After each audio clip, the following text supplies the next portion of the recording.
Give me that. What the?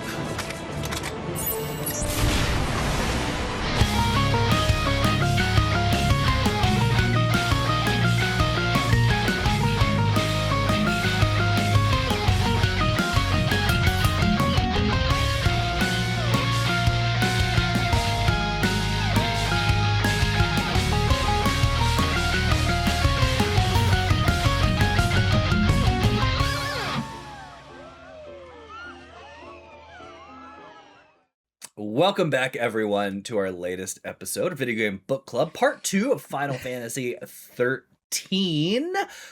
This is Christian's game, so as always, we're just going to pass it right off and let Christian dive right into it. We're going to talk about it. Absolutely. So, first things first, I really just give me 1 second to get the notes. Okay, cool. Really quickly, I want to give, I know we've said it multiple times on the other episodes so far, but I want to give a special shout out to Travis for coming through, and we were absolutely going to give him a pass on this one. We were not going to make him play this. And just let him come hang out like while we were talking about it all. But Travis said, "Fuck that." And he showed up, and not only did he play, he caught up before Preston or Alex actually finished it. He was the second one. Because I got bullied. Part. Yeah. I got bullied by YouTube and Alex, so that's fine. Yeah, he played it on easy mode. That's why he beat me. To catch up, now it's on normal. Yeah. Hey, you know what? I'm kidding. Yeah, he did catch up. What I wanted to say with for the first 4 chapters is, Travis, really quickly, if you just want to blast through your thoughts on the first 4 chapters, getting up to chapter 5, absolutely go for it. Yeah. So what I will say is, so I am playing. So I don't know if we need to remind people. So I am playing on PC. Mm-hmm. I think Alex is playing on PS3. Mm-hmm. Christian, you're playing on PS3, Xbox 360, or Xbox 360. Xbox. And Preston, you're playing on PC. PC? Mm-hmm. Okay, yeah. So I'm playing on PC. I will say, fidelity-wise, this game holds up very well. Oh, it's gorgeous. Obviously, I'm playing on PC, which I think was, I don't know if it was a remaster or rehance, later like whatever release. It may be. Yeah, but I think so. I think it was an enhanced version, so you are slightly higher fidelity. PC, I do. It's touched up a little bit for sure. Yeah. The cutscenes, even the gameplay is good. To be honest, I feel like I should say this. I'm probably going to get a lot of shit for this, but this is outside of Final Fantasy XIV, which I have put a decent amount of time into, not as much as obviously Alex and Christian, but and yes, I did jump a little forward to catch up. Yes, Preston, I know. So, but outside of that, we're best American players. This will be the only Final Fantasy game that I have completed once this is over. Oh, bro. Just to kind of throw that out there. To be fair, I know I think 16 was the first one I've ever actually finished outside of the remakes for 7. Yeah. No, 16. No, 9. I finished 9 for Christian. Yep. That's 9 was your first one. But 16 is so accessible for you. That'll be next. I did super easy mode for 9, to be fair, but yes, it's you did, but you still finished it, and you still saw the whole story. I did. Yeah. And the big thing for me is I was never huge on turn-based games. Same. I was never really big on them. But to be honest with you, Expedition 33, although they did it wildly different, they kind of changed my mind on turn-based games. Yeah. So I was actually pretty excited to jump into this. Well, if you were excited about Expedition 33, do I have a Final Fantasy that we will play for you? Oh, okay. But as far as the first 4 chapters, they were definitely lighter than I felt like the back half of the other chapters that we're going to discuss.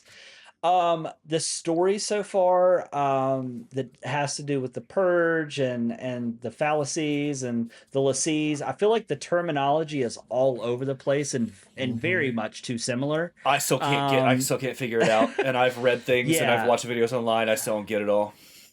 My biggest complaint that when it comes to the gameplay mechanic that I'm not a huge fan of is, and I had to ask, I think, Christian or Alex this because I'm unfamiliar with a lot of the gameplay from the other Final Fantasy franchises. I went into this thinking, is this the norm that you play as one character in the party instead of bouncing around? And if that character dies, it's just game over and you have to just start all over. And they were like, no, this is the only one it's been done in. So, so that dumb. was the part I think I was most frustrated by was the dumb. fact that like, if I died as that character, it wouldn't just pass me on to the next character where I could either survive or Phoenix down myself to bring myself Nope. back. No, absolutely none of that. I wouldn't even care if they I- did that. If it was like, hey, if the leader of your party dies, you're done.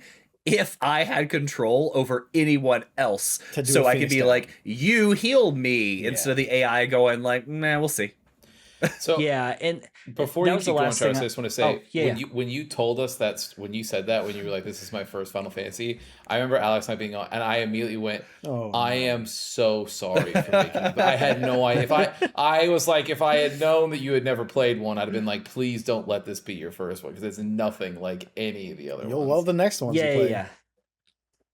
Yeah, Yeah. that's actually the great news is that for the most The part, bar is outside of so a couple All uphill spin-offs, from there. Yeah, it's all uphill from there. Yeah. Yeah. I felt like the first 8 chapters, which I know I'm only talking about the 4, but this comment applies. It's the longest linear tutorial of any game I've ever Yeah. played. I'm just gonna lay that out there. Facts. But I do find some of the characters interesting. I also find love some of the characters.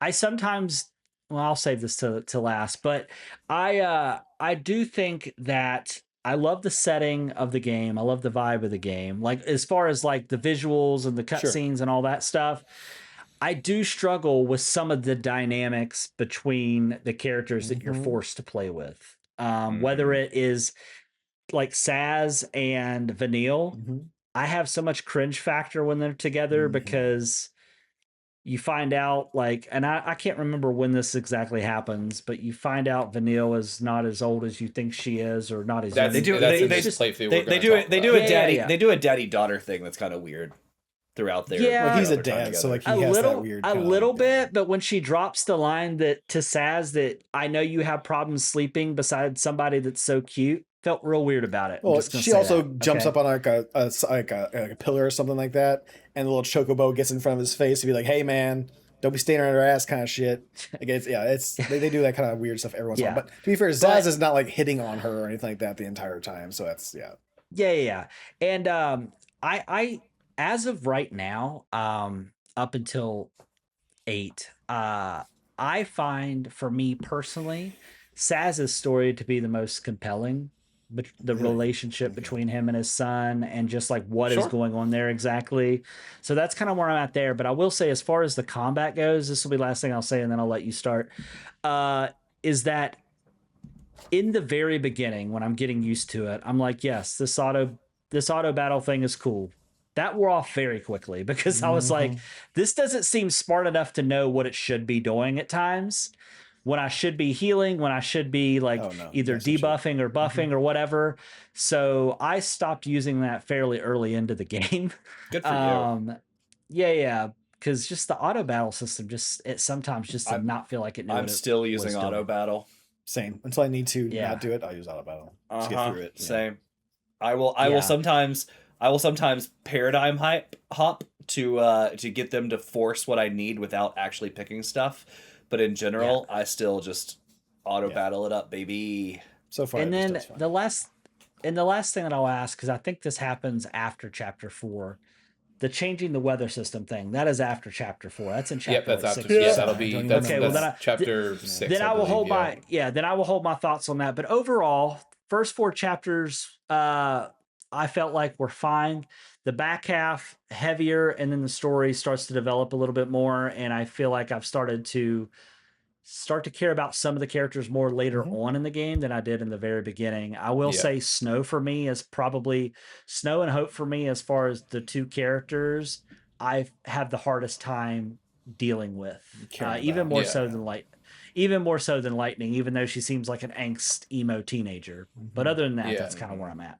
Now, I want to give Travis some credit here because he gave the most apt depiction of Snow that I think I don't know that I've ever seen this anywhere, but when he said it, I was like, this is an absolute slam dunk, where he was like, Snow is the kind of guy that you would see walking around the mall in the big 2026 still wearing like Affliction or Tap Out t-shirts, and I was like, sure. Yeah. man, Yeah. And Ed that Hardy is so jeans. yeah, and Ed Hardy jeans, Yeah. right? And I was like, dude, that is a fucking slam dunk. I was at the gym the other day and saw a kid in an Affliction shirt, and we made eye contact. And I think he was like, "Why are you staring at me weird?" And I'm staring at him like, "Where did you buy an Affliction shirt? Because you look too young to have found Well, dude, what's this crazy somewhere." is that Do they still make it? Not only do they still make it, There's but no the way. buckle is still a store that you can apparently go into and purchase things. And the only reason I know this is because I went to a mall the other day, like this was like 2 weeks ago now, and I went in to go get, because there was an outlet that had some like for shoes, but to get into the store, you walk past obviously some other stores in the mall, and one of them that was right there was a buckle, and I went, holy shit. I was like, that's still a thing? And then you look at the back wall, and across the whole back wall is just nothing Affliction t-shirts. Affliction apparel. And they have never changed from their skull niche, huh? That's They just don't they need still to, what's 'cause the- people still what's- fucking still- buy it. what's- And those what's the change? gothic looking crosses and whatnot. Yeah. there's no reason to change, dude. Every shirt is $500. It doesn't matter. You sell one shirt, you're good. Yeah, it is dude. just the same stuff it was. And I'm so confused why Snow is wearing a beanie in these tropical climates. And Let's a have a trench look. coat. Let's have a look. Yeah, Dude, it's a hey, vibe. his for sure. swag is just too. It's a He's just style built different, dog, Travis. yeah. That's what it is. He is. Yeah. I got I'm some gonna- thoughts on him when we get into the new stuff. If we ever Yeah. when we get together for a big 40 or whatever, like big celebration, birthdays and stuff, you know how people do the family The t-shirt reunion swaps? t-shirts and stuff. Oh. Yeah. Oh, we should actually t-shirt swap even I better. really want to do that. Even better, but I was gonna say if we're all gonna wear the same thing, I'm buying us all Affliction gear and we're gonna rock it. No. We should do t-shirt swap when we meet. That would be so fun. That's We what I should. want to do. And wear him around the city for the day, Yeah. I would be Yes. down. Absolutely. But yes, okay. So, thank you for the catch up, Travis. So then now, yes, let's get into chapter 5. So, chapter 5 opens with a very quick cutscene at first of Snow, and he is. We catch up with him for just a hot second. The game lets you play with him, but you can't even get into the menu to do points or anything. So you might be wondering to yourself, why am I even controlling him? And that's to make him walk forward 10 steps into a cutscene with Fang, and then you go right back to controlling Lightning and Hope. It's the most ridiculous thing ever. But cutscene opens. It's not the only And time that really- happens in this game too, which is Yeah, wild. It's a lot of not. times, Yeah, yeah. it's so strange. But this is all this cutscene is just Snow basically talking with Fang and Sid, and it is them basically Snow learning that there is a separate faction inside SciComm that is doing something different, and they are going against the Sanctum. Not really against the Sanctum, but they have different goals allegedly so far, and he is supposed to be working with Fang to get all of the other Lassie, his gang, to come back and work together, because there's information that they don't know, but that's basically all we know at this point. The cutscene ends. We go right back to Lightning and Hope in the Gapra Whitewood, and I'll be honest. It is actually As- Macalania Woods is what I would prefer that you. So here's I here's prefer the thing. you refer to it as that I'm from going now to- on. I put this in my notes here. I'm going to start this disclaimer here because it only gets worse as this playthrough continues to go. And so the beginning, that first Fal'Cie that we fight, the Pulse Fal'Cie that we fight where everybody gets branded and everything, that one is called Anima, which is obviously a reference to Alex's favorite Final Fantasy of all time, Final Fantasy X. And at the time, when I told Alex this, we were both kind of laughing about it because it definitely... We joked can about it before tell. we knew the name. Yes. We did, yeah. We did. But what in that moment, what we were saying was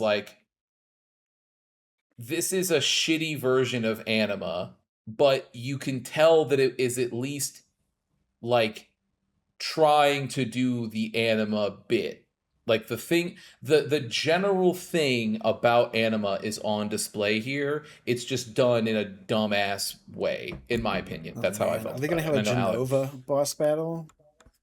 I don't think so. I think that Christ. the only Final Fantasies they're going to continue to pull from, it seems like so far, is going to continue to be Final Fantasy X. Bro, and I think it's only to spite Alex at this point, I think. I Googled, I'm not kidding, on our first playthrough, because even the Freedom Fighters looks like the Albed. I Googled, it was like, did they reuse assets for this game? And everybody's like, nope, original work. And I'm like, original my ass. Yeah, no shit. Yeah, but it's Nomura, right? Like, Nomura's doing the art for this game. He did the art for Final Fantasy X. It makes like he kind of has a style. Now, I will say, using the same names, little bit much, and some of the designs is not like, it's less about like, you know, because we joke like Nomura loves belts on his characters, right? The belts are everywhere on all of the characters that he gets to design. This goes farther than that. This is like, it's like copying the homework, but then like somehow getting a worse grade, and then the person and you're like, dude, you were supposed to copy exactly what I did. How did you fuck this up? And they go, I don't know even know what happened. Like this is how this comes off. But this, to Alex's point, the Gapper Whitewood, as soon as I loaded into the area, and for those who don't know, in Final Fantasy X, the Macalania Woods are a gorgeous drop dead gorgeous area of that game, and a huge emotional scene happens there and everything. And you open up this key, you're just like, man, it's just like the Macalania Woods if it was way shittier in every way possible. It's insane. But to be honest, there's not a whole lot of story that happens in this chapter. Chapter 5 actually ends up being one of the smaller ones inside this chunk of the playthrough. But essentially, we are just getting more Hope and Lightning back and forth throughout this entire thing, of Hope struggling and feeling like he is not able to keep up and everything, and Lightning's trying to kind of encourage him. And as she's kind of giving him some advice, she's doing the Lightning, like, you know, never hesitate, don't depend on others, you know, you need to fight for yourself, and blah, blah, blah, blah. And like being more militant with him. And as he's doing this, you get like the little thought bubbles that keep happening that like we know, but the character you're playing as doesn't know. Like, Hope is not saying these things out loud, he's thinking them to himself, even though we're playing as Lightning. So why would we hear Hope's inner thoughts? Don't worry about it. But as chapter 5 goes on, Hope is becoming more and more dead set, especially after Lightning gives him the knife, that he is going to kill Snow. He has full on decided, I'm going to kill Snow. I don't know how I'm going to do it, but I'm going to do it. And as we keep going through, Lightning starts to think about Sarah and has some more moments with Sarah. And she is, but like she has those little inner thoughts about it. But then if Hope asks her like, hey, what do you think? She's like, I'm not talking about it. Like, don't worry about it. But then there's right towards the end of the Gapper Whitewood, they are sitting in like a little camp scene, and Hope is like, you know, oh, I'm not very strong and I'm afraid, blah, blah, blah. And Lightning's basically like, strength only comes when you just decide to keep moving. Like that's what strength is, you know, like blah, blah, blah. And so then, and nobody else can fight your battles for you. You just, you know, and Hope is basically like, well, that settles it. I'm going to kill your sister's husband. That's what I'm going to do. And that is that is it. And so we get right to chapter 6. And this is when we are in the, and I should mention, because I know we mentioned it's been a while though, but Lightning and Hope are ultimately trying to get to the city of Palampolum. And so they're going through they were in the area that we were in chapter 4. They're going through the Gapra Whitewood to try to get to Palampolum, as their pole goal still. But as we end with them leaving the Gapra Whitewood, and then we cut over to Zaz and Vanille. And they are going through the waterscape area to Zaz's plan is to try to get out like through a completely different, so like he's like running away. Him and Vanille are still planning on running away completely. They have no intention on falling lightning on her crusade, for those who don't remember. And this one is Alex or Travis. This is the one where we get introduced halfway through to the weather changing. But honestly, the main things here is that as we are playing through the zone, it's like a giant sort of like woodland area, and as we're going through, Zaz, about like I would say like a third of the way through, Zaz starts opening up about Daj, his son. And he's kind of just talking about how, like his son means everything to him, and that before all this popped off, Zaz was just a commercial. Basically, it sounded like they made it sound like he's like a commercial airline pilot, like he was like flying for like Delta Airlines in the Final Fantasy 13 universe, basically. And he's like, ever since I've been doing all like everything that I've been doing since I became a l'Cie, and beforehand, what led him to becoming a l'Cie, is all in effort to see his son again. And this chapter is when Vanille starts there. We start to learn that there's like some sort of secret going on here. We don't know what it is just yet. But when Vanille is like, she's like, it like comes out like she's like hiding something, like she becomes like visibly sort of weird anytime that Zaz keeps bringing up Daj. And as they are trying to as they're making their way through here, because the whole ultimate goal is that they want to reach the Nautilus, which is Cocoon's like entertainment district, so they're trying to get to the transport through there. And as they keep going, like, we just make it through this woodland area.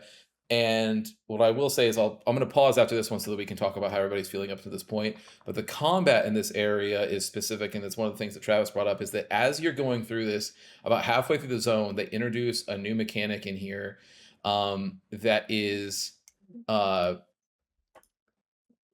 you can change the weather in the entire zone, and it makes different enemies show up for whatever reason. But like if you want to avoid certain enemies, or you want to like maybe the tutorial makes it sound like you will get different paths available to you, but that's not the case. Now maybe that's the case later in the open world section, I don't know, but in this particular section that's not the case at all. The same exact pathways are open, the same exact everything is there. It's just enemies. It changes enemies. That's it. I did not particularly care for this mechanic. I thought that it was fine, but I was like, if you were going to change the things I could see along the way, like make it so that it was different, I could like explore different areas and see different things, maybe get different items or whatever at like treasure chests if I go around, then I would be fine with it, right? Because it's like it incentivizes you exploring the area and doing whatever. But when it's just the enemies, I did not run into enemies that I could not kill throughout this whole section, right? Like everything, I did not have a problem killing any of the enemies that were there. And so for me, I was like, okay, like I guess. And I also, this is where I started coming into the fact that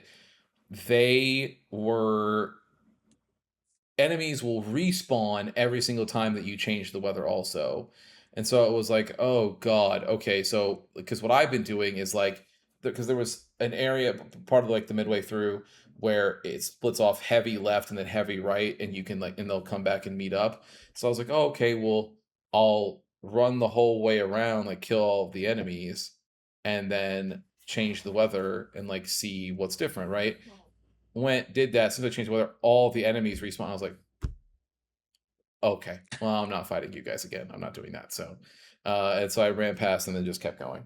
But yeah, I wanted to, and this is at the end of this, obviously, is we have a boss fight here.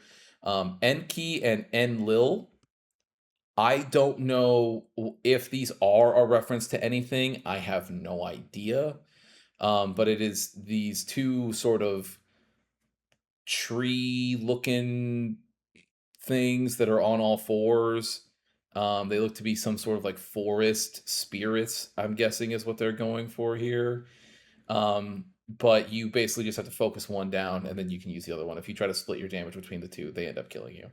And so you want to. A lot of the enemies in this section with Zaz and Vanille are built around debuffing everybody, buffing everybody, and then going on the attack. But then after this is when they start to make their way towards the Nautilus, is where ultimately Zaz and Vanille are heading. But I'm going to pause here for the end of chapter 6, get your guys' feelings, and then I'll go on through 7 and 8. Yeah, whoever wants to kick it off, go ahead. So the difficult part about this Video Game Book Club is that it's been like 3 to 4 weeks since I played this section of the game, so I don't remember a whole lot of it. I was thinking like weather change, like did I do weather changing? And you mentioned like it changed the enemies, like oh yeah, I do remember that now.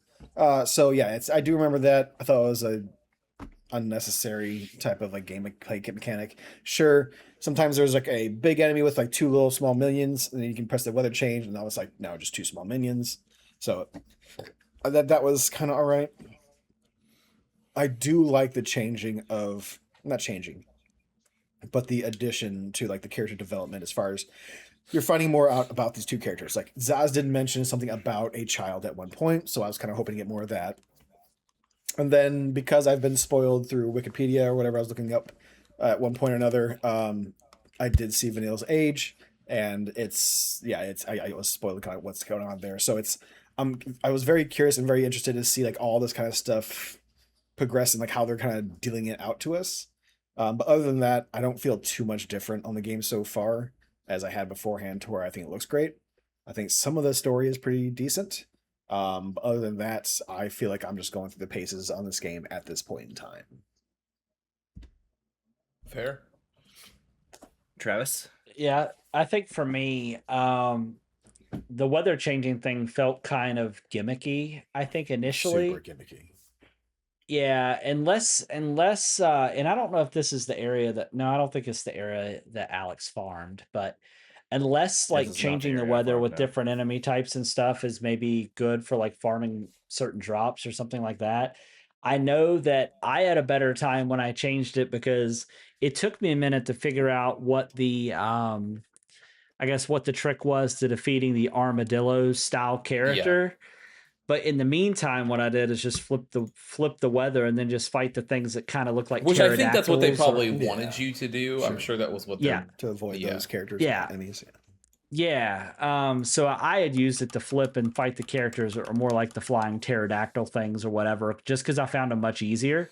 But then once obviously I figured out what the thing was with the armadillos, it wasn't too bad.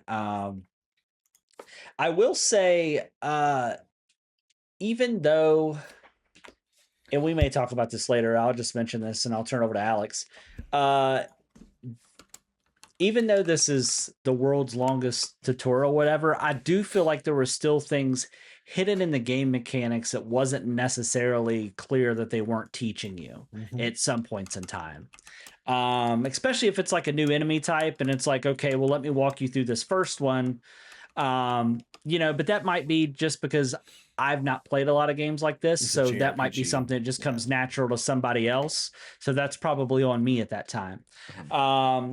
But I will say I actually really enjoyed this chapter because like I had mentioned in the first 4 chapters that Saz is I find his story to be pretty interesting, and to be able to get a little bit more context about the reason he's doing the things that he does and like his son being such a motivator and all that stuff. Like, I found that very interesting and revealing with this. And then obviously the whole thing you find out about Vanille and her age, like I didn't get spoiled on that. So to me, I was just learning it in the moment. And I thought that was kind of interesting. And then I'm like, well, what else? And then I immediately thought, well, what else do I know that I don't know yet? So, but outside of that, wasn't a huge fan of. I've not seen this forest that you all were referring I to. haven't either. But to me, I just felt like I was running down corridors that were forest themed, and it was just It's like this game kind of right now. empty and like, yeah, it just feels like, and it might open up at some point in time, but like it's very linear, and it feels like even though you're looking at some of these gorgeous backdrops, you're always finding your way just down a corridor of some kind.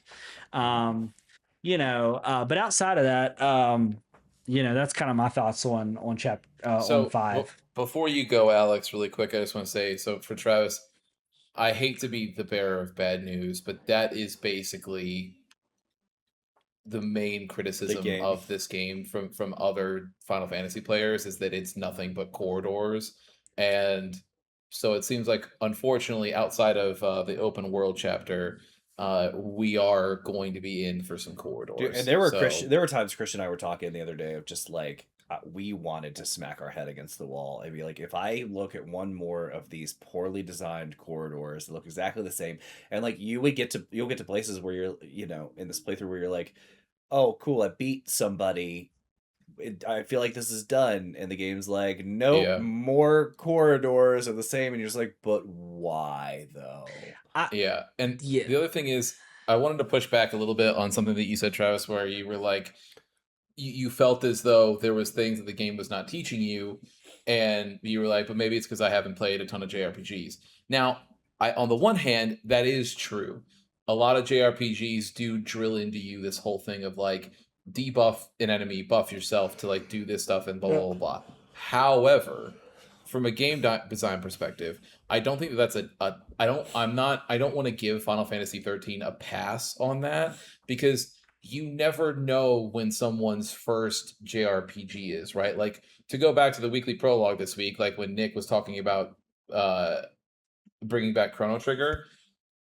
Chrono Trigger is a game that like came out when all of us would have been like could have been playing it. Right now, I know that some people don't play whatever, but to that point is that like you don't know when someone's first JRPG is going to be. Mine was So Persona 4 like in my 20s, like late 20s, early 30s. yeah, right. And so like that's the thing, is it's like, yes, I do instinctively just debuff, buff, and do these things because I can tell when a game really wants me to do that. But that's not fair. Like like any game should have, if that's when an enemy type gets introduced where you want people to start using those, then you do need to have a tutorial that explains it for someone who does not know. Like, and then if I, the player, like if I know, like, yeah, dude, I've played fucking 400 JRPGs throughout my lifetime, then it's like, cool, I can skip this. I can just go right through it. It doesn't bother me, whatever. But if I'm a new player and I've never seen this before, then yes, you should give me a tutorial that explains this to me, because to be fair, had I not told you what the gimmick was for that thing, like you would have Yeah. had to go and look it up, and then you would have looked it up, and then been like, "Well, why didn't the game just tell me this?" Right? Like which is a fair criticism. I think that's a fair, Yeah. that's a fair knock against the game, because there's plenty of things that this game, even from story, like doesn't say anything. It puts it in the codex, and then you have to go and look at it later if you want to, and it's just like, So They that's put I'm glad too you much in actually the codex. It's well, too so that's actually overwhelming. the one thing that I wanted to say before passing that I actually remembered is that like I really struggle with like the whole data log thing, because like yes, it deepens the lore, but I also feel like it gives them a pass on like telling more of a story sometimes. yeah. 1000%. And I kind of get that vibe a little bit when I read some of these data logs. I'm like, well, this would have just been great to see play out as opposed to me 100%. reading it. Well, it's the old like show don't tell, right? Like show me. Hmm. Like I'm here and we're doing this, so show me. Yeah. Don't tell me later about it. Dude, Right. I hate the menu system in this game. I hate that every time I get in there, I have exclamation points, and it's Uh-huh. like they're just always there. They never go away. And then like if you want them to go away, you have to click through so much. And when it comes to the data logs, not even from the tutorials, because tutorials of how the mechanics work are long in itself, but like they have entries for everything. So you click on the fallacy, you click on the l'Cie, you click on the 13 days. Each day has multiple clicks inside of it. There's so much stuff there. It's like, I hate this. It gives me anxiety every time I look at my menu, I switch can't look gear at it. or I change don't a look at it. paradigm. Yeah. It's just exclamation points everywhere. It's So- awful. Here's what I'll say. And I know Alex feels the same way about this. I don't know if there has ever been a good codex, glossary, data log. I don't think there's ever been a good one in any video game. I would say I actually felt like Destiny's lore handled it pretty well. No, I do not feel like they handled Wait, it the one where you had very to download a separate app with the No. cards? No, it wasn't until No? the end of the life cycle that they brought in an organized well. In-game story Oh, lore thing. But that But wasn't till the still, end of Fuck that wasn't that. the end of the thing. Yeah, that was bad Yeah, too. yeah. Yes, no, but okay, that when they brought it all in and they did that stuff, yeah, I didn't mind that one. I was the other example I was going to use, and this doesn't really count, but in Rogue Trader, when a word, if you are reading something and a word comes over that's like a specific lore thing that you might not know, it's highlighted in a different color, and you just hover your mouse over it, That's cool. and then it just goes, boom, here's what it is, and you're like, oh, like when it goes like the Codex Astartes, and you're like, if you don't know, you don't know, and then it's like the Bible for fucking Space Marines, and you go, sick, thanks, that's all I needed, and then you keep, but it's in the box, right? Like it's in there, so just you don't have to touch it. go to separate menus and do all this other stuff. But like even Mhm. a game that I love, and I know that Alex loves, like with Mass Effect. Alex, be honest, because you have Mass Effect art right above you. Be honest. How many times did you open up the Codex in Mass Effect? None. I mean, by this point, Very little. I've gone through all of them because I've platinum 2 of those games and I've played, Yeah. I've played a bunch. But yeah, there's not. It's a No. lot. It's always too much. It's always too much. Yeah. And it's like here's when you have big games like this, and JRPG is even worse than Mass Effect. Mass Effect has like 9 races of beings in it, but they like want to tell you about all of it, and then they want to tell you about their culture, and they want to tell you History, about their politics. You're just like, I get it. I don't care. I'll listen to a book or like an audiobook, or I'll read one of your books. Like I don't need all that here. But then you turn to a JRPG where you have like variations of the same enemy in every freaking level, and then you have everything you can pick up, and then you have like every little area and all their own terminology they're building, and then everything. It's just like, I can't, man. It's so much. Yeah. This part of the playthrough, I did not like the weather system. Not that it was like bad, it was dumb to me. It seemed like a It's a time waster, nothing and they like system. and they right now. strategically set things up in these paths as like, we're just gonna make you bounce back and forth. Like each weather has an easy enemy and a hard enemy, right? Like both of them have an easy and a hard. Like the turtle things were the hard of like the sunshine, and the rain I think were like the peppers, and they weren't even that hard, but they were just harder.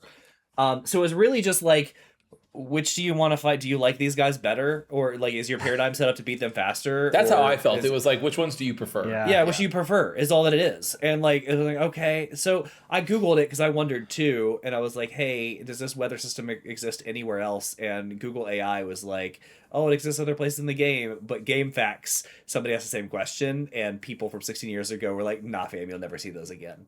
Which then begs the question, like, what's the purpose? If I'm going to have it in one of the shortest chapters, right, with these two characters, like, why even include it if you don't change anything beyond just the mechanics? And there was like people in this forum were talking about it. They're like, oh, well, so much of this has a limitation of like the caching capabilities of 360, and they can't handle this all the time. So they talked about it. Then take it and out Said they had altogether. to take it out. Take it out completely. Like you don't need it. Unnecessary.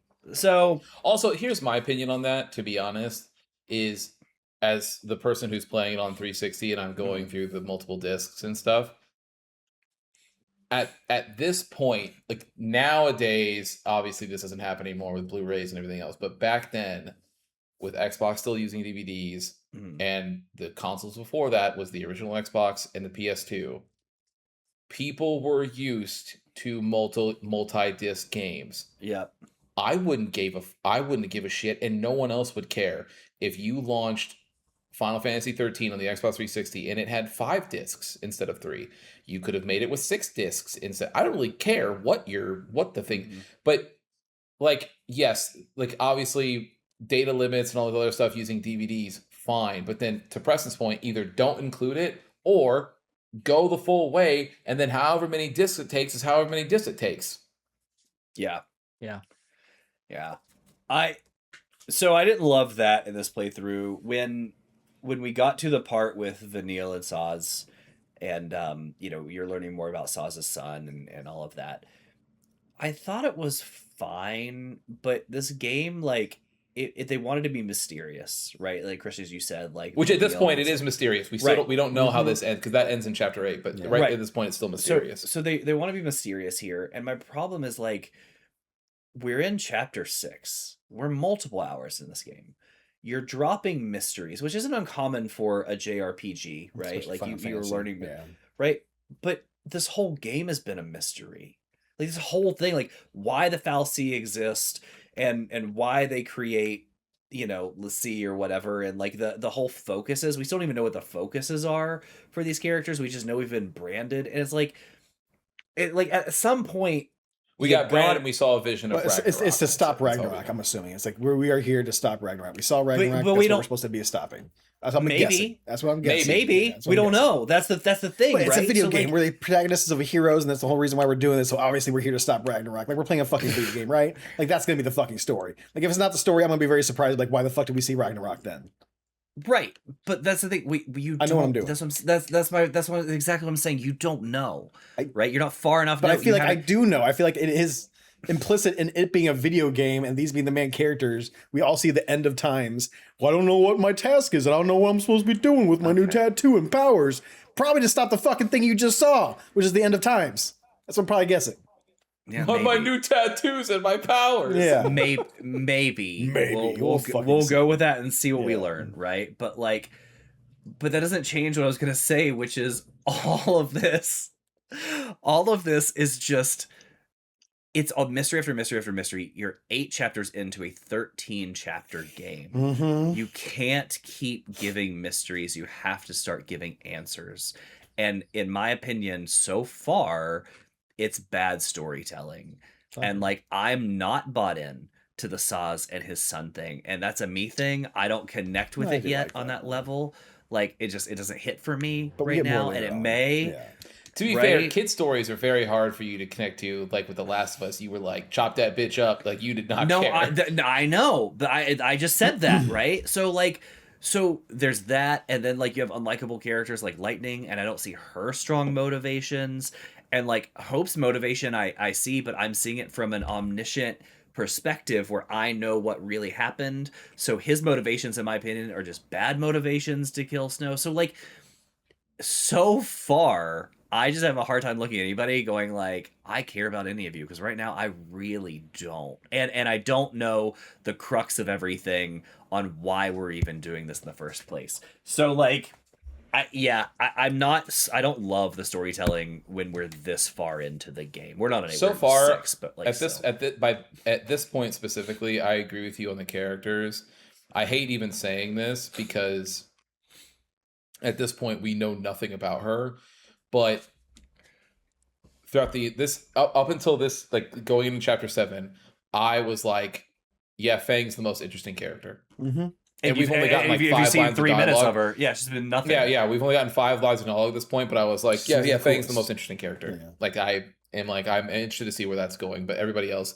Vanille could have been interesting, but I find, like what Travis is saying, I completely agree. I find Vanille to be so completely cringe as a character that it is hard for me to do anything. So like, even her battle noises where she's like, she moans. Like that 100%. moans 100%. randomly when she like attacks or does something. I'm like, okay. It's a lot. See, it's too much. This is why and this is gonna be, I'm gonna tie back to Final Fantasy X. This is why Lulu's a great character, because you're not confused on Lulu's age. But when they do things like Riku, or they do things with Vanille, and they're like, look at this character and how we want you to feel about her, and you go, guys, but she's young, and like, no, we'll fix that for you. It's like, no, though, it still looks this way. I don't care And how you're old she is.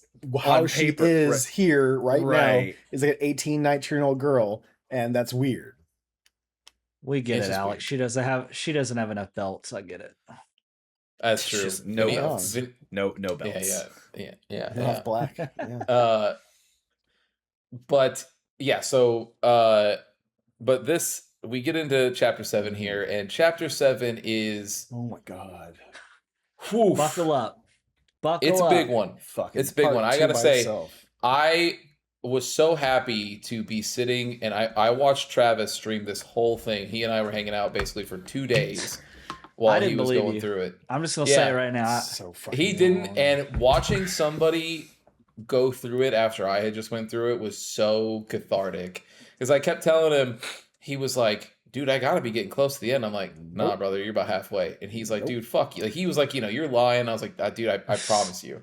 Every And it time I just thought it was kept- gonna end, there was just more. Yeah, man. There's just more. Yeah, so chapter 7 is a big boy chapter for sure. But this chapter opens up with Lightning and Hope, and they are making their way they're trying to make their way into Palampolum.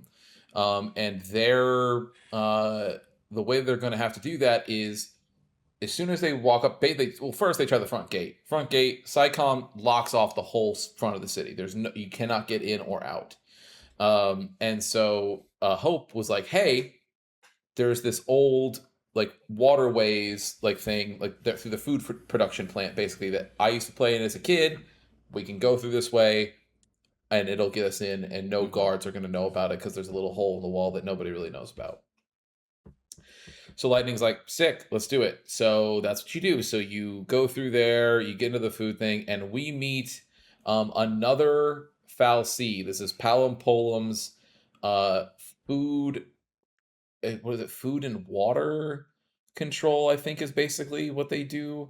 But this one also has a name, and they call it Carbuncle. So So at this point, infuriating. so at this point, this is technically the second Fal'Cie that we've met, right? Like Mhm. that we've seen in person. And now it's becoming a thing where you go, okay, all the Fal'Cies have names that are based off of summons. But you're like, well, that's interesting because we also have the Eidolons that at this point Lightning and Snow have with Odin and Shiva, and they are also summon names. So I don't know what happens if you're picked to be an Eidolon versus a Fal'Cie in this. I don't know what that says about your quality as a summon, like where you're at on that list. I have always been a fan of Carbuncle. I always thought Carbuncle was cool. But unfortunately, Carbuncle, you mean the little cute creatures that Carbuncle typically is? Yeah. Yes, I do. Yeah. And in this particular instance, Carbuncle is relegated to the food mines, and He's a chandelier. It's literally a chandelier. and it's just kind of like it's constantly spinning, and it's kind of just like it looks like it's almost like scanning the food in the water, just kind of being like meow, meow. Like that's it. That's all that's happening. And it's actually when you see Carbuncle is when Hope makes a comment saying, "Hey, look, it's Carbuncle." And I wanted to be like, "Who's Carbuncle? Not my Carbuncle."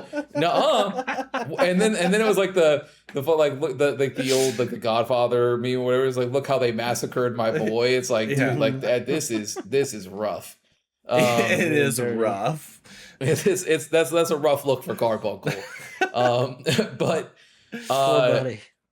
but then Hope makes a comment here where he's like, it's kind of crazy. Like we just depend on the Fal'Cie for everything, and no one, like there's nothing we can do about it. Like if they just decided up in one day that we weren't going to do it, like that we weren't going to, like we would be screwed. And Lightning was like, Lightning has this like glass shatter moment almost where she's like, duh, duh, and then it's like it all hits her, and she's like, we spend all this time fighting one another, but really it's the Fal'Cie. And that's literally what happens. She's like she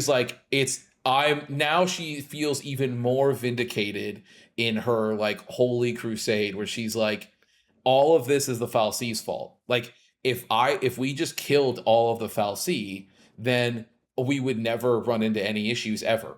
Like it would just be a paradise, basically. It would just be people. And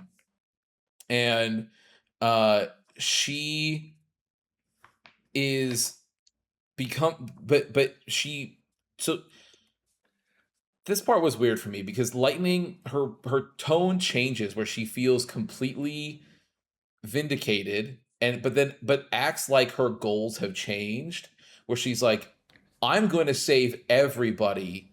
And you're like she's like, I want to make a better place for everyone. Like, this isn't even just about Sarah anymore. I want to free all people from under the thumb of the fal'Cie.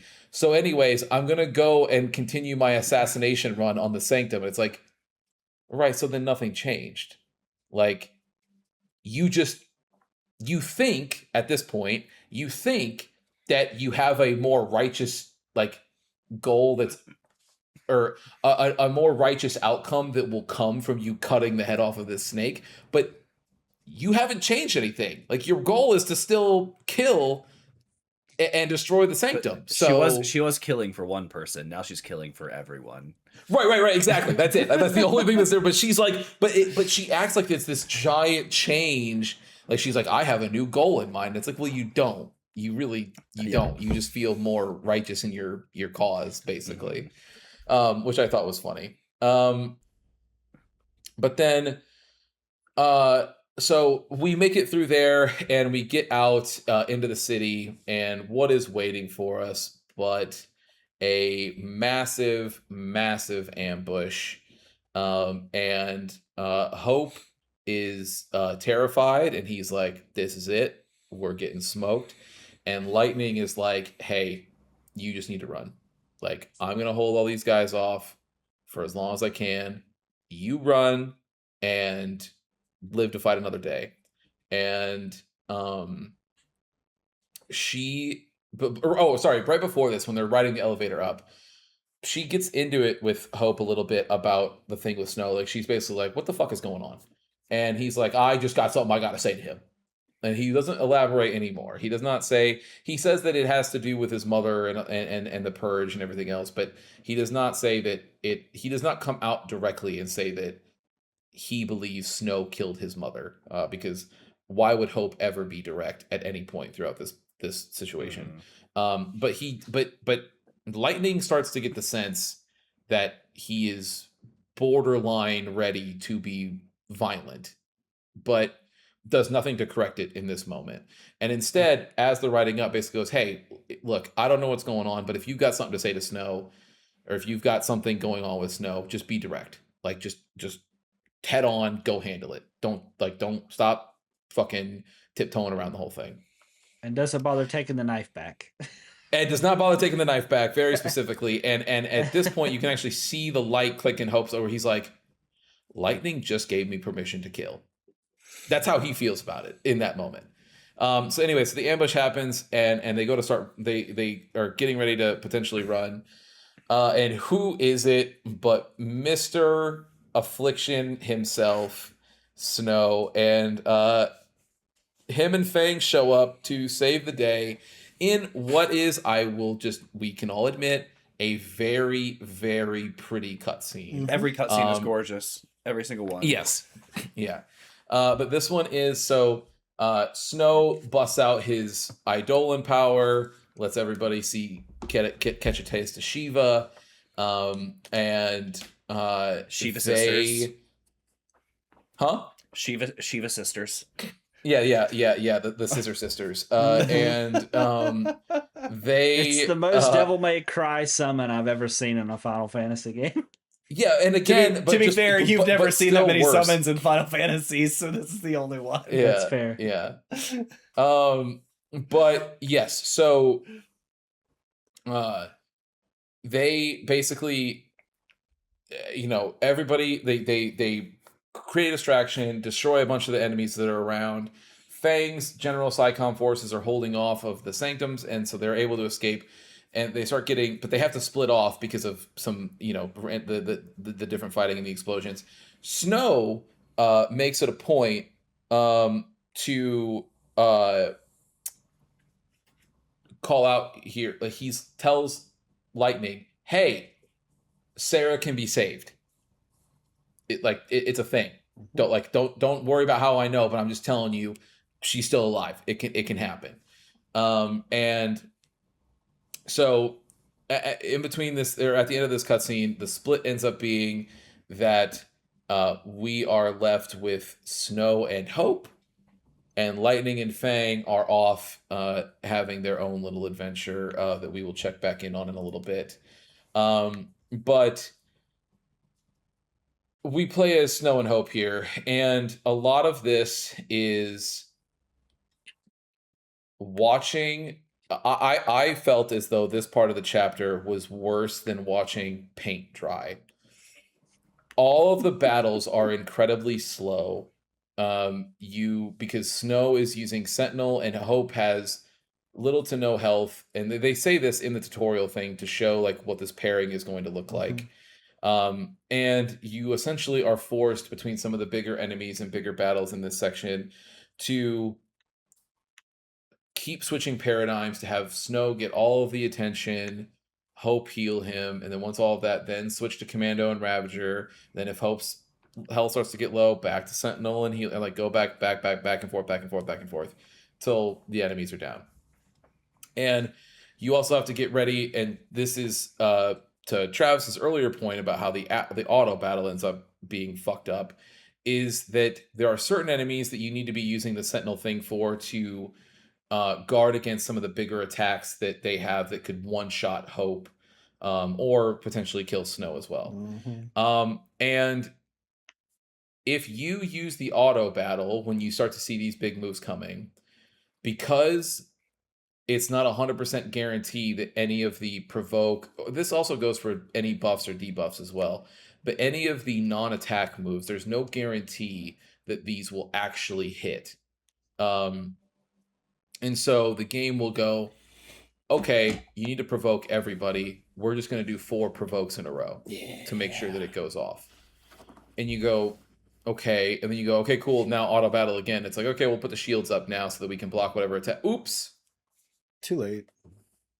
The attack's happening. And so you do have to end up doing like 2 provokes and then 2 shields to be able to get the timing right. But even with that knowledge, I still just found this to be incredibly slow, just from a mechanic standpoint. That's not even talking about the story perspective here, which is that Hope spends this entire fucking whole bit with Snow. Chapter. Yeah, the longest chapter. Just doing the exact opposite of what Lightning just told him to do, which is use your mouth. Just fucking say it and let's go. And he instead gives Snow a bunch of poor, simple Snow gives a bunch of cryptic riddles that Snow's like, I don't know. Like every single time a question gets asked to him, he's like, I guess I would do this, or I guess I would do that. Like, I don't know. And also he's like, this is kind of a weird question for you to be asking me, but whatever. And just like moves on, and it just keeps getting Hope more and more. He's like staring more at his knife, like the fucking Green Goblin mask. Like he's just like, I can't wait. There's actually even a conversation in this chapter with him where Hope starts to be like, what would you do if somebody was responsible for the death of somebody that you loved? And Snow was like, well, I beat the shit out of him. And Hope was like, okay. And what would you do if you knew the person who did it? Like you had access to the person who did it. And Snow was like, I mean, yeah. Dude, I'm going over there immediately. I'm giving him a piece of my mind and beating the shit out of him. And Hope is like, heard. Thank you. And it's like, but at no point does Snow be like, nothing. Why are you asking? And Hope also isn't like, by the way, do you not like? There's none of this even ringing a bell for you, like nothing, right? Like there's just no. It's just constant, like them both just like tiptoeing around the subject. Being very coy I shouldn't say that. It. Snow is not tiptoeing around the subject. He's oblivious to what's happening around him. Yeah. because Yeah. because he thinks Uh, he's protecting the kid because his mom said protect my boy, and he's like, I got you. But no, Fang." but Snow does not know that this is Nora's kid at this point. That's fair. Right. And it's almost like Hope is looking for. It's almost like he's looking for permission from Snow, like to Yes, justify exactly. all Okay, his so you action would that kill he wants you. to let go. Yeah. Yeah. Like he's basically like, I want to hear you say that you would kill the person so I could be like, time to die, asshole. Like, yeah, exactly. Now, in the middle of this, they end up getting a phone call from Lightning and Fang, and they are trying to check in. And Snow is like, oh, here, you can talk to the kid, like, because I know that you were hanging out with Hope. Hope, we don't get it. We don't get to hear because the static breaks up. But as Lightning starts to figure out what's going on and the things, she's basically like, hey, don't do it. Like, I now I know what's going on. Like, I figured it out. Do not kill Snow. Don't do it. And Hope is basically like, I can't hear you. Gonna definitely kill Snow. Thanks, Lightning. Like, it's like so crazy. I actually like that whole moment. I actually thought was like such a slapstick way to do this, where I was like, really, cell phone interference is how we're going to handle this. Like, I was like, all right, whatever. So we then get to the this boss is called the Ushmagal Subjugator. I don't know anything about it. I don't know if that's a reference to anything. I have no clue. But this is where we deal with Snow and Hope, and they're doing this fight, and it does not go their way originally. And Snow is he gets injured pretty badly, and he's hanging from a ledge towards the end of this fight. And One might call Mufasa-ing because he is yes, seriously. It is very Scar Mufasa-esque.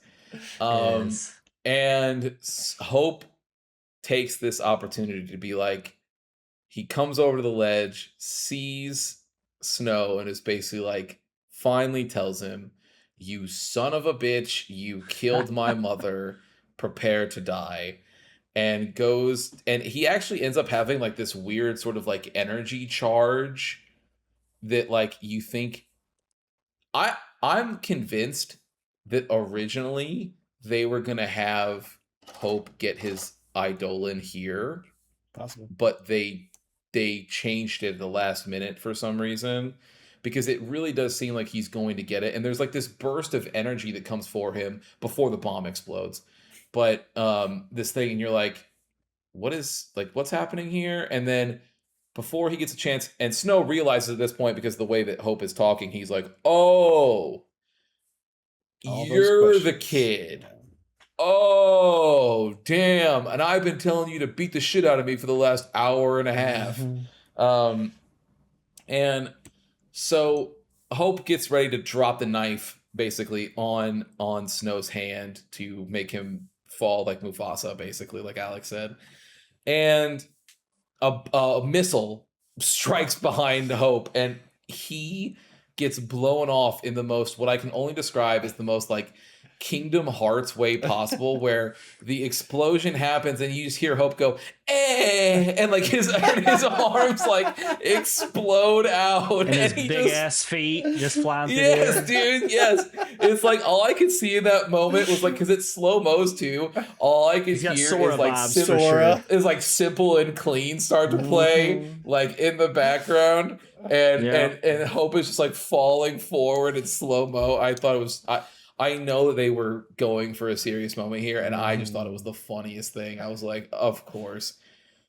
So then Snow decides that what he's going to do is try to pull a superhero move here, and he throws himself off the ledge and nose dives to catch up to Hope falling, catches him, spins around, and then falls through what looks to be extremely thick, like plate glass, like 5 layers of it, and you I see him, love when and things Snow's do just like this. boom, boom, boom, Yeah. boom, like falls through each one and then hits the ground. You're like, oh yeah, dude, your back is broken in a million places. I love when things do this. Like movies do it too, and it's like, hey guys, I don't think you realize like just because They you are go dead. through just like gravity is gravity, and when you're with this mass and you start to fall at like terminal velocity, you can No. hit a paper awning. It's gonna hurt. Like it's all gonna Yeah. hurt. Like, you know, like you've Water heard of people like hurts jumping at a off high certain things and hitting velocity. water. It feels like concrete, Yeah. right? Like, but when they fell like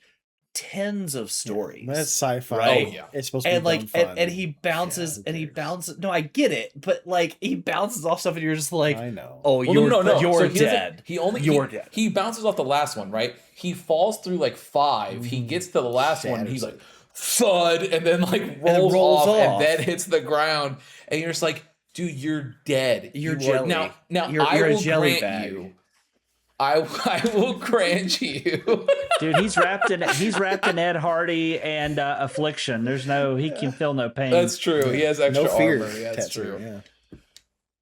But Hope, I will grant you, because the way they shot this, where Snow does take every hit, there is a chance that Hope maybe survives. That's not how that's not how force moves through mass. Wait, No, He's I he's know. gonna But what I'm feel it. saying But is, movie logic. what I'm saying is, I am fictional not logic. saying he comes out. I'm not saying he comes out unharmed. I'm saying that there's a chance that he is not instantly spinal severed dead. Right? Snow is dead as like to Alice's point, a jelly bag.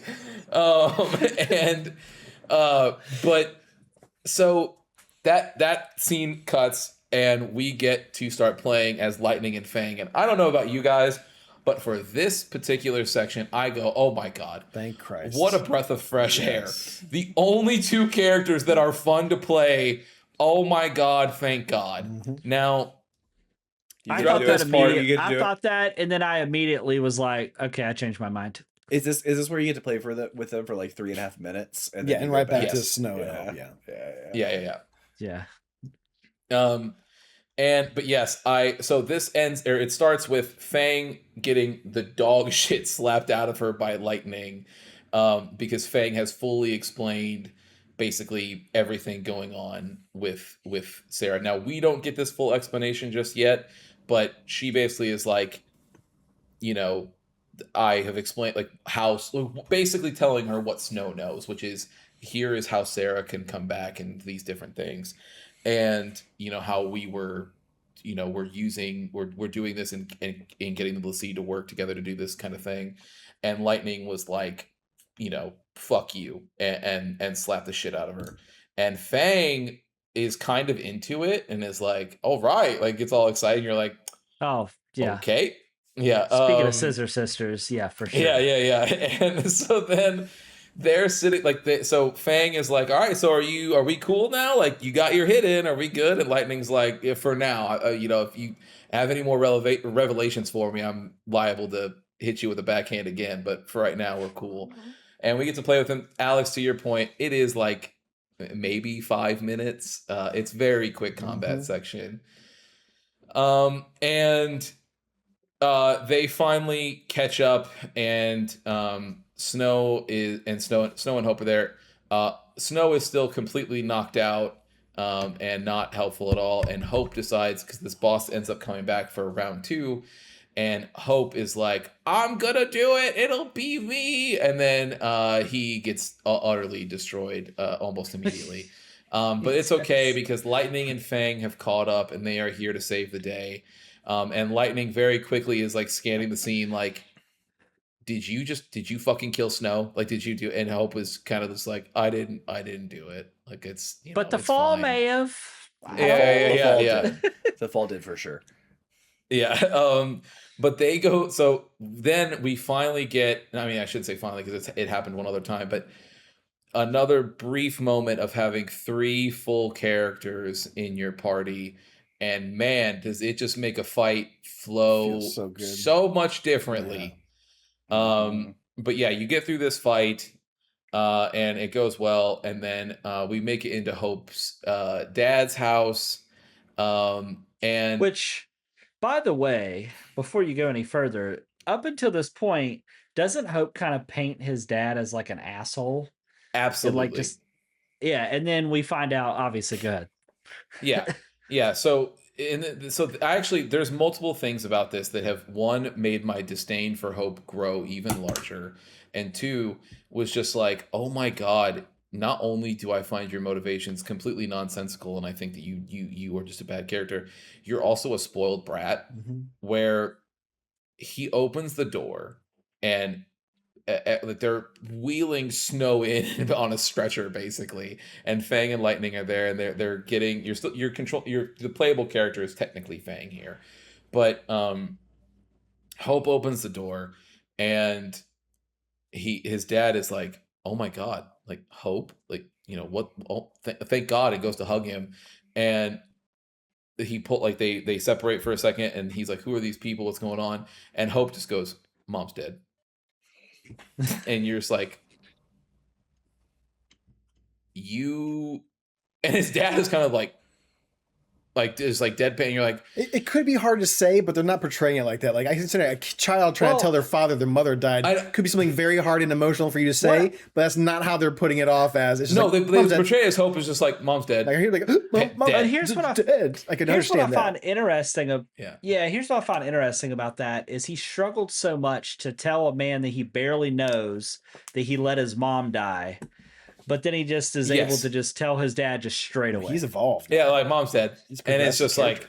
like, what, dude? Like, and I said, I remember, I think what I was telling, when Travis got to that scene, I just went, dude, Hope has absolutely zero couth whatsoever. Like, just nothing. Like, you couldn't, not even a shred of like tact to try to have this say this better. Or to Preston's point, I would have even accepted struggling, like Emotionally like trying to like pull it out, yeah, all I can exactly, say. right? Yeah. Like, nothing. He's just like, mom's dead. Anyway, can I get in the house? And my friends are coming in, by the way, and they're not taking their shoes off either. Like, it's Yeah, like shit, so yeah. weird how nonchalant he is about it. And his dad is very accommodating, by the way. Extremely accommodating. That's what I was so annoyed by. Not by yes. him, but by the way Hope made him sound.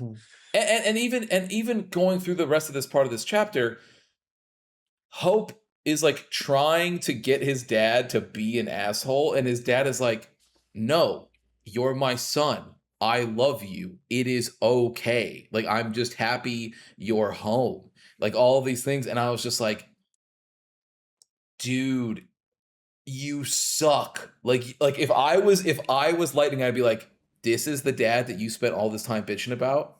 Him? Like, this dude seems great. Like, it seems like this is the kind of guy that went to work, came home, hung out with his wife and kid, and his son was like, I hate you, Dad. And he's like, oh, it's okay. It's a phase, buddy. I love you. It's still fine. Like, that's literally like what's happening. And Hope's like, oh, you're such a piece of shit. Like, and he's like, okay. Anyway, here's Christmas with everything that you've asked for. Like, it's like so crazy. But so then at the end of this chapter is Hope, or Snow, finally wakes up, and they look, and I know this was the part that Alex probably rolled his eyes the hardest, is that they just go, Snow has a couple broken ribs. And you're just like, he's dead. First of all, my man didn't even hit anywhere on his chest. It was what the Mike type. It was spinal. Like, it was like all of his back. Like, there is nothing. It was all back. So it's like two broken ribs. I'm like, from that maybe those would be the only bones that might still be intact, actually. Like, there was nothing else. Everything else was hit on the glass. Like, you didn't even fall near your ribs in the first place.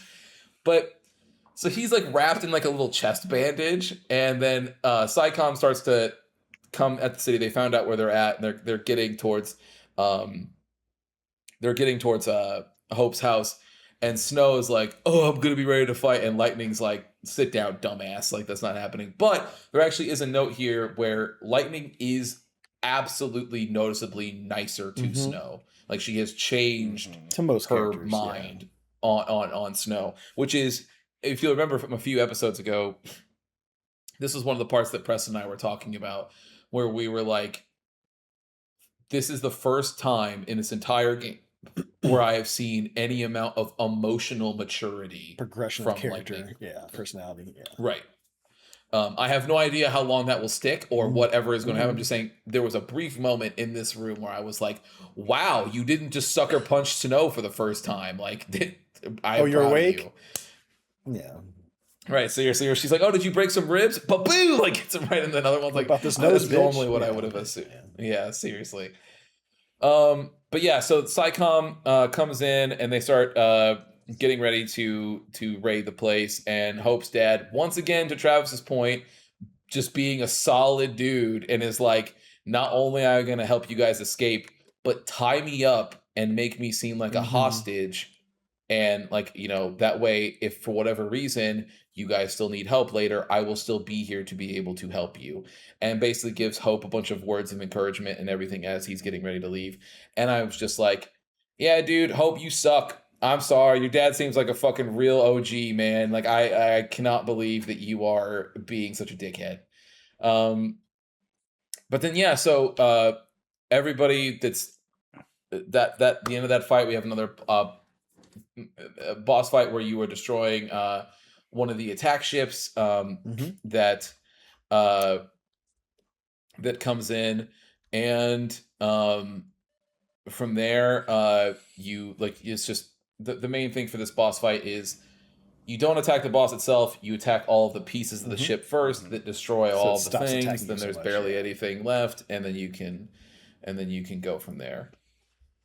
And from there, we go right into chapter 8, which is thankfully another short one. But we are here in Nautilus with Zaz and Vanille. And I think that this was definitely trying to sort of give off like Golden Saucer vibes for sure. Which, to be fair, every Final Fantasy game has always had like the big ritzy kind of casino-esque location, area, right? Yeah. Like an entertainment area, like and Vegas. this is what this is for this game, right? Yeah, basically. And this is where we start to get the truth about everything that's going on in this. The one thing that I will say before I start getting into the story details is that in between this chapter, as far as there's barely any fights in this chapter, there is two boss a couple fights towards the end, Two and then there's the minions, Eidolon battle that Zaz goes through at the end, and that's it. So I won't really be talking about any battles here. But one of the mechanics that you have to do in the middle of this is play hide and go seek with the Chocobo chick. And God, I hated this. I thought this was so dumb. I was like, I didn't need this mini game. Stop. This is dumb. But either way. So the story bits here are that we finally get the truth about everything that was going on, which is originally Zaz and Dodge were out on a little vacation because Dodge wanted to go see one of the fal'Cie. He wanted to go see like the big one of these big plants that was open for tours. So Zaz and Dodge go, and what we find out is that Vanille and Fang were also on the premises because one of their missions was to turn Dodge into a l'Cie. And which I feel like it's not really a fair focus. Like, it's not really fair on everybody if some people's focus is to get more people into the cult. You know what I mean? Like, well, so there's that, and also I was like, I thought this was interesting, where I was like, okay, but I was like, okay, like I was like, Vanille and Fang, obviously were both l'Cie originally, and then they said that they got a new focus because they completed their one focus, got into that crystallized state, right? Got out of that crystallized state, which is why Snow thinks that they can save Sarah. And once they got out of that crystallized state, they had a new task. Right, and they got a new task basically. Now the problem is that it's like, okay, your new task is to turn Dodge into a l'Cie. But then I'm like, okay, but then why didn't you turn to Crystal afterwards? right? Maybe Because that you wasn't the completed it. actual task. So True. Yeah. so there's that. I thought that, and I was like, well, maybe there's more to it, right? Because that could be the case, right? Because you have the whole vision and everything. But then I was like, no, but then Vanille also gets rebranded, Does she get rebranded, or right? is And that her same brand that she just never showed to anyone? well, so here's the thing: is that I thought about that, but when you go back, at least in my memory, I can go back and look, but I'm pretty sure in that cutscene, all of them get chain brand like from Anima. Mm-hmm. I would have to go back to cutscene. I can't remember, but I personally I assumed without going back to cutscene that she already had the brand and she just revealed it to everyone. Now that everyone else got their own brand, she's like, "Yeah, me too, a new brand." Okay. No, maybe I thought they Yeah, all I got just branded. Yeah. Yeah, I'm it makes more almost sense that positive they it got showed branded. all of them. So yeah, Yeah, maybe she got a I'm second pretty one. sure they Yeah, all who got. knows? Yeah. Yeah. Right. So that's what I was saying. Is I was like, So where's the maybe other one? there's two brands. I really don't know. Right? Who knows? But she turns Dodge into a Lassie, and then because they were near one of the Sanctum's fallacies, the people at SciComm assumed that Dodge was a new Sanctum Lassie. And what they ended up finding out, apparently, is that Dodge uh, is able to sense other. He's able to sense. He has like a sense of Other, basically yeah. anything from pulse. Mm-hmm. So anything, whether it's pulse Lassie, pulse fal'Cie, whatever, he can sense where it's at, and he can go there. So as all this information is basically coming out, this is all while Dodge shows up and basically finds Zaz and Vanille, and uh, Zaz is obviously overjoyed to see his kid, only for immediately, as soon as his kid is found, he's like, "I found you! Like I did it! Yay!" Like and he's all excited, and then poof, Crystal immediately. Mm-hmm. So the Sanctum comes out, an old girl with the glasses, I forget her name now, but she Galanth is her name. Galanth comes out, and she is basically like, she's the one who breaks the news and is like, your companion is the one who did this, and explains basically the whole thing. And Zaz is very angry, Mm-hmm. Obviously, about this, and at the first point, Vanille is pretty sure that Zaz is ready to kill her, Oh, yeah. or himself, right? Like, who knows? And there becomes a point where there's like a showdown between the two. Vanille starts to run, Zaz starts to chase her, and the SciComm forces are gonna chase it first, but then Galanth is like, no, just wait. Like, let's see. I'm interested to see where all of this goes, right? And then we'll come in after they've weakened each other, basically. And during this discussion, Vanille and Zaz start to go back and forth about it, where Vanille is basically apologizing that she didn't bring it up sooner. Once she figured out what was going on, she just couldn't bring herself to tell him. She's really sorry, all this other stuff. And Zaz basically points his gun at her and is like, I don't give a damn about your sorry, more or less. Like, he's like, I don't care. Like, and it looks like he's getting ready to shoot her. And Vanille does not defend herself and basically says, like, I get it, Mm-hmm. right? Like, if you got to dome me, then you got to do it, right? And this is where, because Zaz isn't able to like move forward with this situation, we get a new Eidolon fight here, and this is where Zaz awakens his. This is right before Eidolon. he's like trying to off himself too, right? Like that scene happens at the very end after the Dolan scene. Yes. Okay. I thought. It was Yeah. before. Yes. I believe. But so this is the Eidolon fight with Brynhildr. Mm-hmm. And it has another gimmick. It's just you're trying to build. And this one, I think it's you need to use. Combos, it's like isn't it? Yeah, it's like magic combos between the two of them, that will shove up his stun meter to get it. So Brynhildr is the Eidolon here, and his form is an F1 car. Hell yeah. Which is so crazy. And I just continuing the trend of I think that these are the worst looking summons 100%. ever. I think yeah, and to be honest, I think the last game. Now I could be wrong. I would need to go double check myself, so don't take this with a grain of salt. But I believe the last game that Brynhildr was even in was Final Fantasy 12 because they used a lot of the lesser known like tactics summons and things, and it is just a horrible render. Like I was just like, this looks horrific. Like I'm sorry, but I just think it this looks bad. worse when he's not even in the F1 car thing, when it's just like weird guy. It's just bad. It's just bad, like tall, skinny thing. Yeah, it sucks. Yeah, it just doesn't make any sense. But you get him, and then Zaz gets, and it's so funny because the juxtaposition between these two scenes is like so insane. Because when you get it, and Zaz gets his vehicle form, he's like, "All right!" Like he's like spinning around and does like wheel, like a donut or some shit. But then to Preston's point, the scene shows with Zaz not being able to go forward, and it looks like he's holding the gun to his head, and then we hear like a pistol shot go off.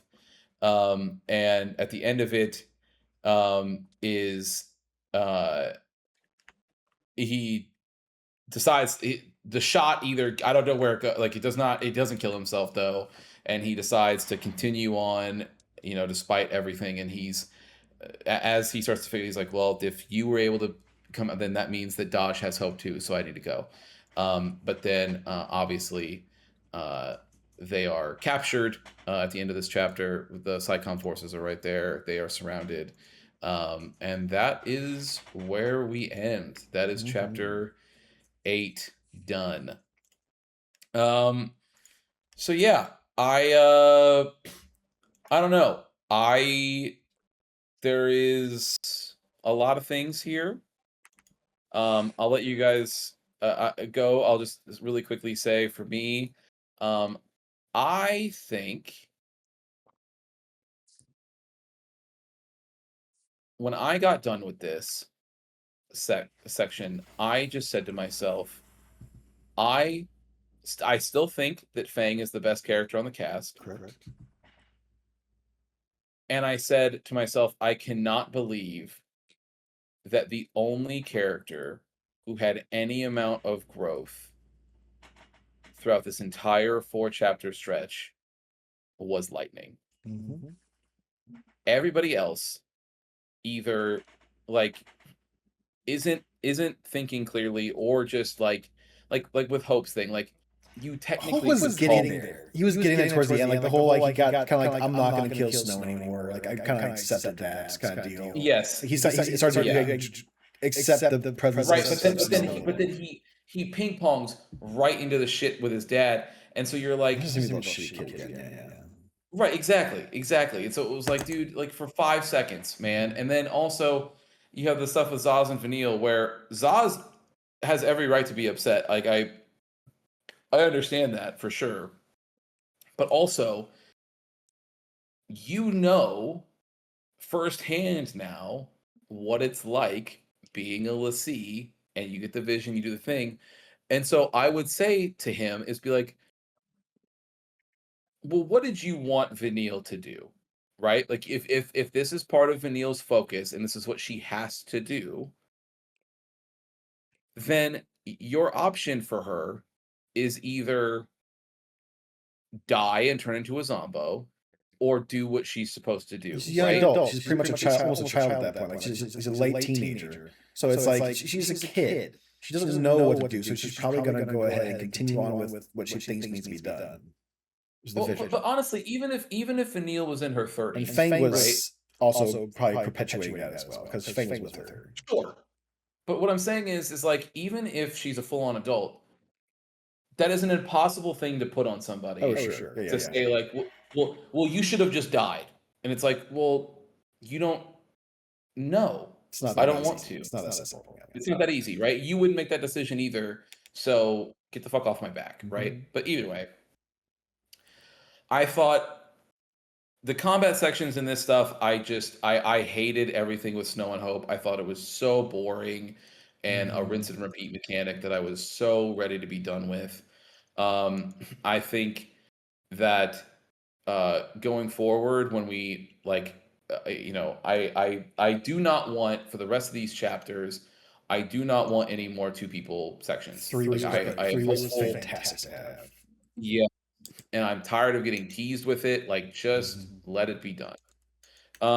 Otherwise, I think that I'm still I'm still mostly interested to see where this Sure. goes, but it as it continues, it definitely feels like one of those things where I'm starting to get this like sense like in my chest that's like I'm I'm 90% sure I'm not going to be satisfied by the ending of this game. Like, Sure. I'm like, I don't think you guys are going to deliver on basically anything. And you're going to look at me and go, but the sequel, though. Like, I'm sure that that's how these credits are going to feel to me for some Only reason. one way to find out. And, but, but yeah, that is currently where I'm at with it.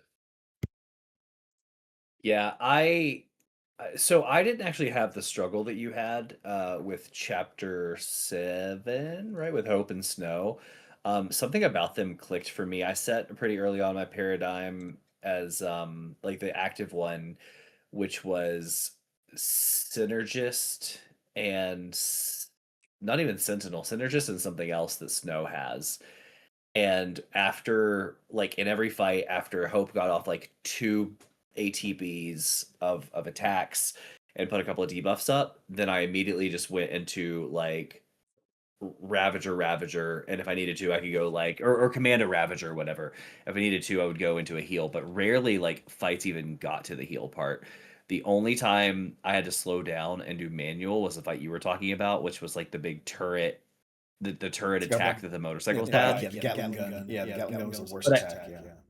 Yeah, but I think by count, I only ran into 4 of those. So, and then the boss, of course, like the boss, you had to do that. So for some reason, like weirdly, this chapter clicked, and I never found any fight to be that long. Um, Other than the chapter itself being very long, it wasn't really a problem for me to go through.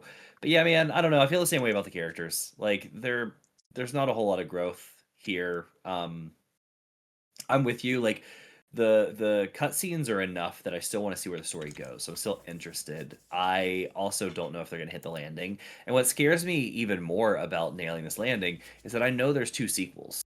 So like, do you end this in a place that you're purposely leading to a larger sequel story, or like is this a complete fail and then you just made the money and you wanted to do something more? I don't know. So I'm a little worried to see where it goes.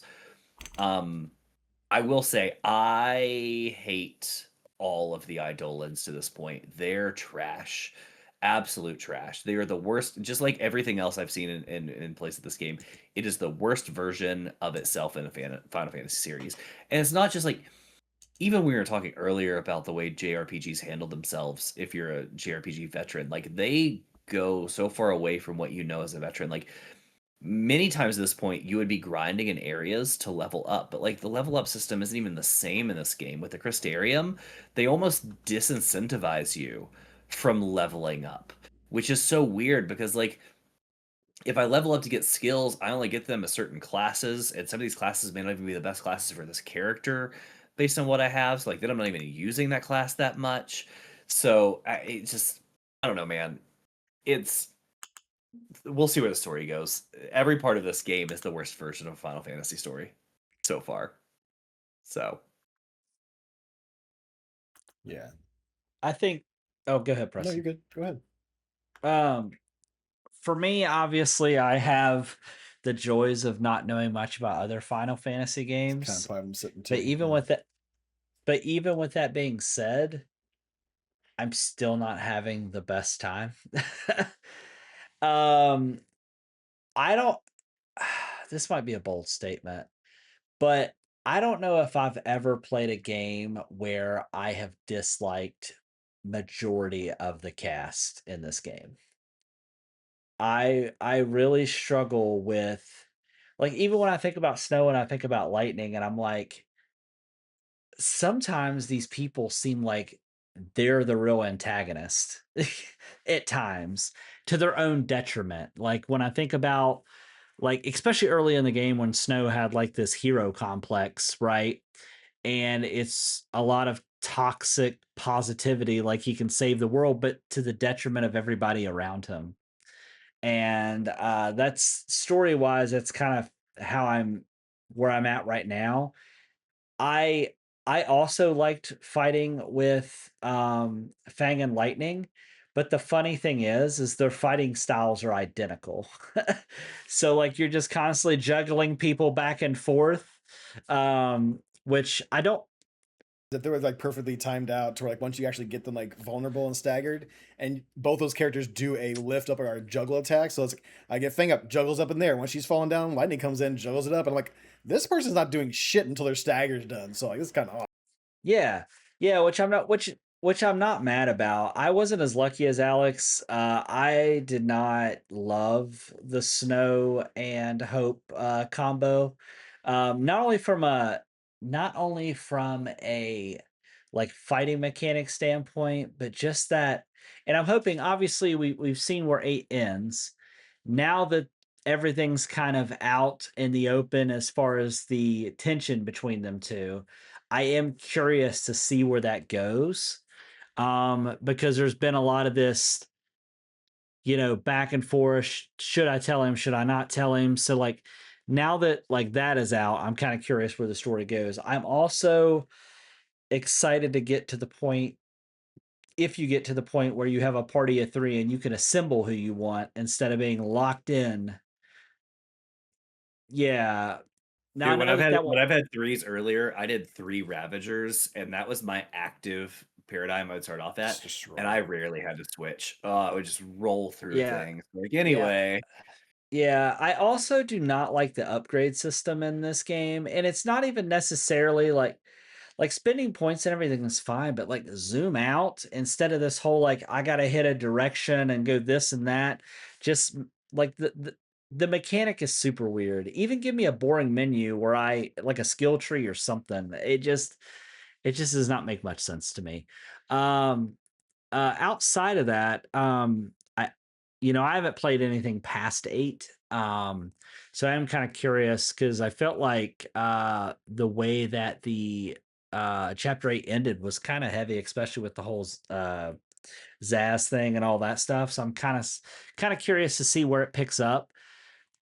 Also, I know it was already said, did not love the mini chocobo game. I know they're just probably trying to break up and give you something a little lighthearted or whatnot, but it just felt. All around and finding where the little chocobo is. Like it seemed like nothing to me. Again, one of those kind of like hallway It did. scenes to where it's like, okay, you gave me 5 steps. What was the point of this entire fucking thing? Why do we have to have this here? You could have had a quick cut scene that was like less than 2 minutes long of them just like maybe chasing the chocobo down the street a little bit, and then you continue on from there. You did not need to have that be interactive. Yeah. Yeah, and I do think at some point before we record the next episode, I'm going to find that video clip of Hope diving off, and I'm going to do that thing that a lot of people do where they take the Hero Nickelback song and they put it over top of it. I feel like that would be the perfect cut for that, and That'd be I a will good get one. that done. For So, sure. Dude. but else, Oh, that would be I so mean, I got all that funny. gameplay It recording. would, I'll send it to you. dude, if you okay. do that and then press like the end when Preston's like hit it and then it just goes into that. Oh my god, that would be so funny. But outside of that, I will say with all the negative things I have said, I am still curious where the story goes. I am curious to see for me if all these characters are redeemable from a standpoint of will I start to care about them? You know what I mean? Uh, because based on the fact that there is a 13-2 and a Lightning Returns, So I 13-3, have Yeah, yeah. 13-3. Yeah. or 13, yeah, I have to believe that maybe there's something there or People else they enjoy the wouldn't characters have. enough to do 2 more games. Yeah, Yeah, so I'm just who very knows? curious, We'll just find based out. on how I'm feeling currently versus Mhm. how I I'm going to agree. feel at the end of this. So I'm excited to see where it takes us. I will say that much, and that's all I Sure, got. sure. Yeah, I mean, I'll say everything everyone else said is pretty much on par with what I have to feel. I also feel like Alex, to where like I didn't necessarily feel that I had any issues with the Hope and Snow battles. Once I kind of got the gist of it, obviously I've been using auto battle for pretty much most of these, except for this one, because yeah, you will do the taunt, and then all of a sudden by the time the guy fights, you don't have your steel guard up fast enough. So now I got to do, like Christian said, 2 taunts, 2 steel guards, and we're golden. After that, the battles weren't long. The whole entire chapter was long. It is obtusely long. This should have been 2 chapters altogether. Like, it is insane that they made that just 1 chapter, and then you get chapter 8, which is like a fourth, if not less, the top of the time going into it. Yeah. I did enjoy seeing Hope's dad. That was a very kind of like refreshing kind of thing of like having that really cool dad. It's like, no, you're my fucking son. It's like, it's reminding me of like X-Men, the original movie, to where like, you know, they go into Iceman's family and like they are not about him being a mutant. It would have been a lot cooler if like the dad and the family are like, no, you're our son. It's totally okay. Like, you thought we would be upset about this, but like, no, you're our fucking kid. You're our blood. Like, we're here to have your back. And that's what family does. Like, that was very, it felt good. Like, I felt like it was very good writing. It's like, no, this is what family does. We have each other's backs. You may have thought that I would have been against this, but like, no, like, you're my son. We're in it for the long haul. Like, I really enjoyed that instead of him just being a douchey dad. And then finally, I also felt that the Zaz and Vanille sections were really good. Vanille was very, very vulnerable at the end, and I thought that was incredibly well done. Not just with the writing, but with the acting as well. Like, even with the mouths and everything, like her just being like, yeah, I mean, I know I did this to your son, so if you need to, like, I totally get if you want to shoot me right now. Like, and she was just like kind of giving up and like succumbing to it. Like, the vulnerability with that was like really felt there. So, game's got good parts in it. Overall, not the hugest fan, but like everyone else here says, there's enough story and the cutscenes are very well done to where I do want to kind of continue on and see where this goes. Yeah, I just to be clear, I did not. Yeah, like I don't think I didn't really have any issues with the Hope and like it wasn't hard. I just found Hope and Snow like combat sections to be boring. It's That's not really very fun. Yeah. Yeah, it's Yeah. block while the little boy does some things, and then hopefully you get a chance Yeah, a lot to of rinse and attack. repeat. Yeah, Yes, yeah. I just yeah, felt they were very elongated more than other combat systems. Yeah. But yeah, all right, guys, that is it. We did it, and we are here for the next part now. Yeah. This next part, I'm just going to healthily warn everybody. Biggie, the big boy. Is it We bigger are than doing 7? Yeah, we are only doing chapters 9, 10, and 11. That is it. But they're big ones. 11 is the open world one. Okay. So that is the bigger one.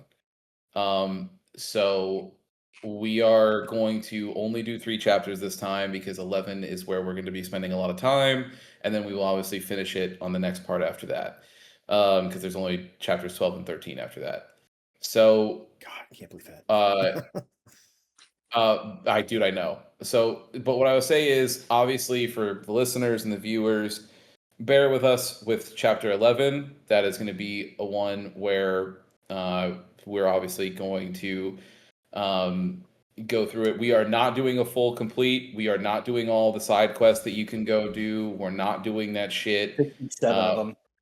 Yeah, we will be trying to go through at what I would assume to be is like the bare minimum to get through.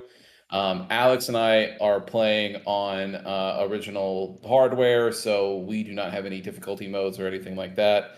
But obviously, what I would say for Preston and Travis is, if at any point whenever you want to opt out of that open world section and you're ready to go forward, if you need to use easy mode to do it, you should do it. Because, but yes, so we're gonna get through that section though.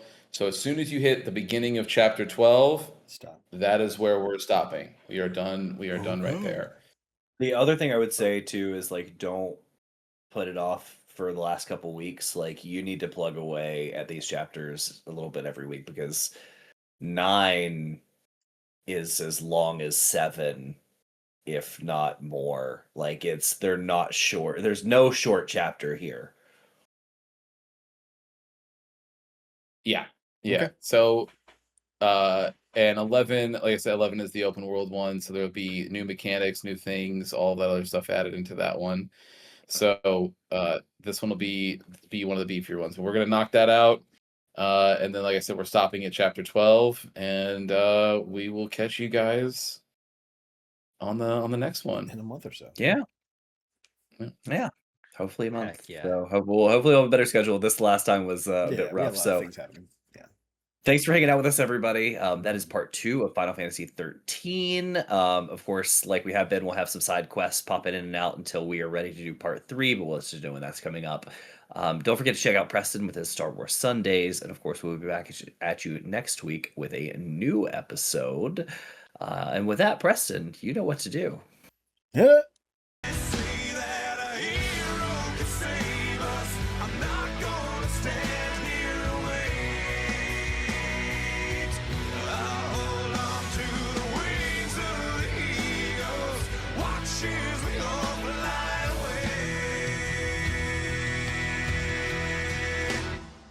Thank you for listening to another episode of The Testing Room.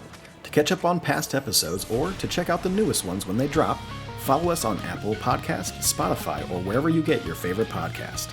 If watching is more your thing, check us out on YouTube, youtube.com/@thetestingroom, or watch us live on twitch.tv/testingroomlive.